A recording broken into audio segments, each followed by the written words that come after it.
Why is Joe Biden doing nothing to help desperate U.S. families, failing to intervene in the baby formula crisis? Well, my friends, never let a good crisis go to waste. This is going to be a reoccurring theme that we're going to see from our government over the next several months, possibly years. Distressed parents quoted saying, "Never did I think I would have a problem finding food for my baby in America."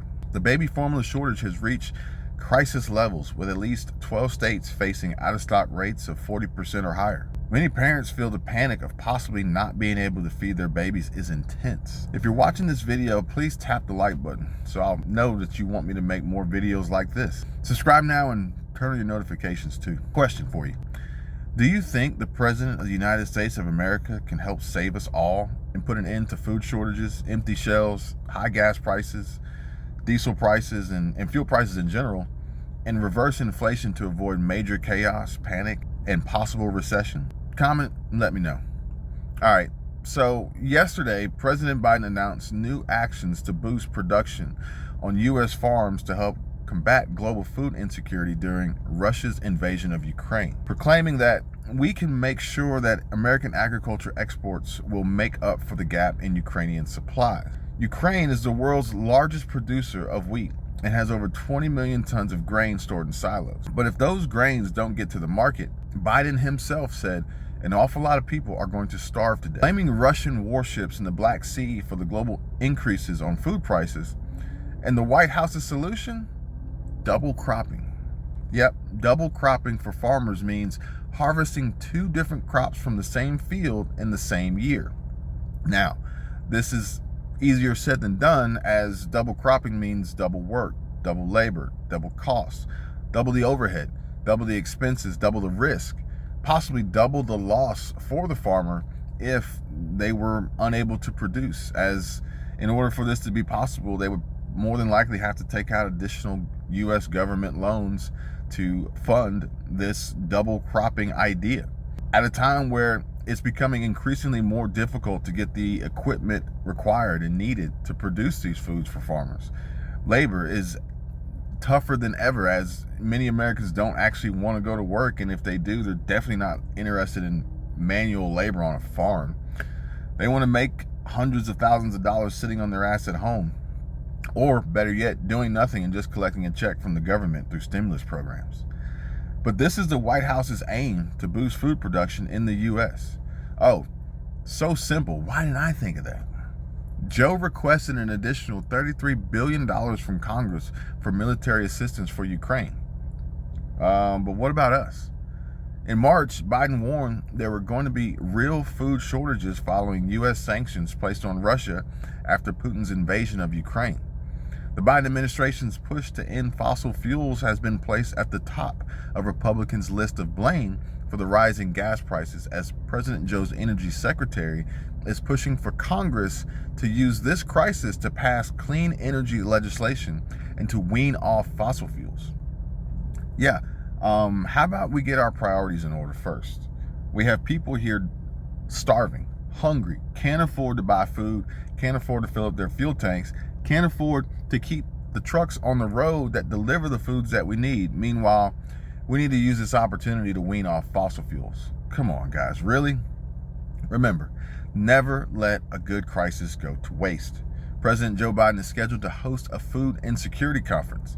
The last time the White House hosted a food insecurity conference was more than 50 years ago, when President Richard Nixon was in office. The White House hopes this year's conference will result in a plan to help end hunger across the nation.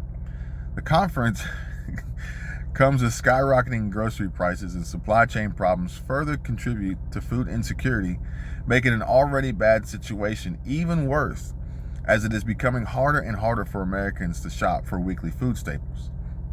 Now, this conference isn't scheduled until September, and the goal of this conference, according to the president, is to help end hunger across the nation. Well, it's May, ladies and gentlemen, and we could use this help now rather than waiting until September just to talk about it. Anyway, The conference comes as skyrocketing grocery prices and supply chain problems further contribute to food insecurity, making an already bad situation even worse as it is becoming harder and harder for Americans to shop for weekly food staples. Joe Biden himself said, "Too many families don't know where they're going to get their next meal from." If Ukraine is showing us anything, it's that we take food for granted, and the world is about to go hungry because war is happening. And according to the New York Post, going food shopping feels like getting punched in the gut. $10 for a whole roasting chicken, or a staggering $18 if that bird's organic. Apples are close to $3 a pound, and forget buying a steak, you might have to take out a mortgage. Blaming the Biden administration's woke policies for foodflation and making your trip to the supermarket sheer agony, with climate preservation taking priority over your ability to feed your family affordably. A Bank of America market analyst stated there's no relief in sight, and we can all expect record-breaking foodflation through the rest of 2022. So, how is Team Biden going to fix this problem? Or are they going to continue fueling food inflation?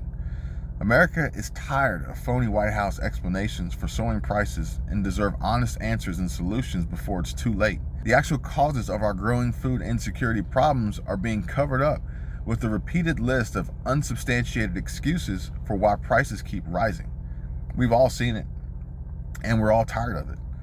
We can start by reducing the cost of fertilizer. Energy inflation drives up food prices too, with shipping costs nearly 25% more than a year ago.